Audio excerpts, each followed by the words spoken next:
hip-hop. It's how we know what bottles to pop and what luxury items we can't afford. And we've been living in a golden era of female rappers, with legends like Missy Elliott, Lil' Kim, and Lauryn Hill. Not to mention Megan Thee Stallion and Cardi B dancing with a certain African who misplaced my ticket to the Grammys. But did you know that female rappers have been huge in every era? Every era? Every era? That didn't work. It's true.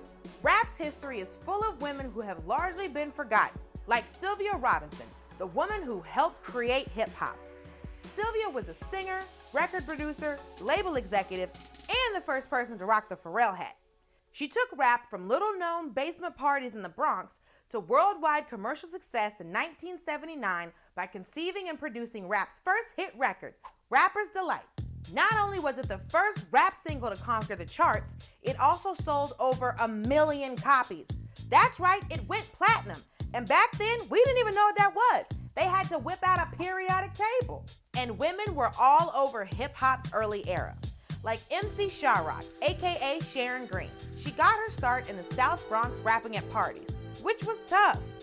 Not just because no one had heard a woman rapping before, but also because the dude at the party with an acoustic guitar is gonna be pissed. We hate that guy.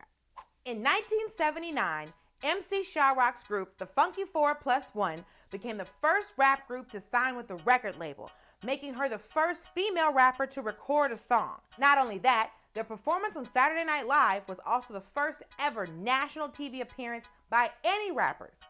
And rapping in a group is great for a female MC, because when the man repeats what you just said but slightly louder, he's not being sexist, he's being a good hype man. Being a good hype man. See? Women weren't just part of rap's birth, they also invented the rap beef. The rap beef. Okay, that's enough. The first ever official rap beef was known as the Roxanne Wars, which centered around Latifah Shanté Gooden. She got her start battling traveling MCs at just 14 years old, like a cross between 8 Mile and Dora the Explorer. The beef started in 1984 when the group UTFO released a song called Roxanne, Roxanne, about a woman who had spurned their romantic advances.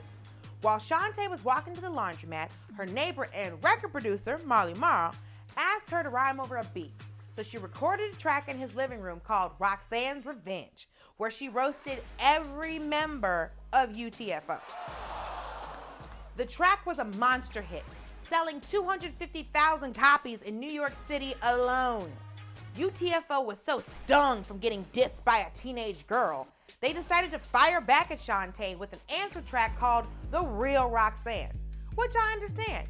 You're supposed to be tough, but a kid dismantled you? And she did it in between errands.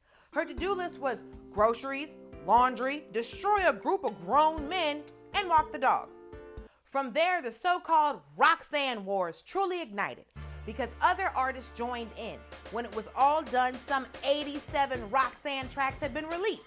It was like a rap Gettysburg, but instead of the battlefield being covered in blood, it was covered in grown men's feelings. And we couldn't talk about women in hip-hop without talking about how they influenced the social consciousness in rap.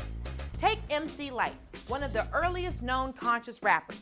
Her first song at the age of 16 was about the prevalence of drugs in her neighborhood and how that ruined her love life. And I could relate. At 16, my love life was ruined by Brandon, lying about what type of bike he was picking me up on. I thought he had a Harley. Turns out he had a Huffy. And that brings us to our final female pillar and hip-hop pioneer, Queen Latifah. I don't know if it's appropriate, I just like to do it. To some, she's Khadijah from Living Single. To others, she's Mama Morton in Chicago. But she's without a doubt one of the most unforgettable hip-hop artists in rap history. But remember, hip-hop is a lot like your uncle. Fun, a little dangerous, and incredibly misogynistic. But Queen Latifah burst onto the rap scene with the pro-woman message. Her song, Ladies First, showed off not only her lyrical prowess, but also uplifted women and name-checked other female MCs. She was shouting out more women than Mambo No. 5. Then in 1993, her song called UNITY called out men in hip-hop for referring to women as bitches and hoes. Bitches and hoes. That's my bad, I got caught up. I can see why I shouldn't have said that. I'ma just leave. Queen Latifah Latifah had 99 problems and the word bitch was all 99.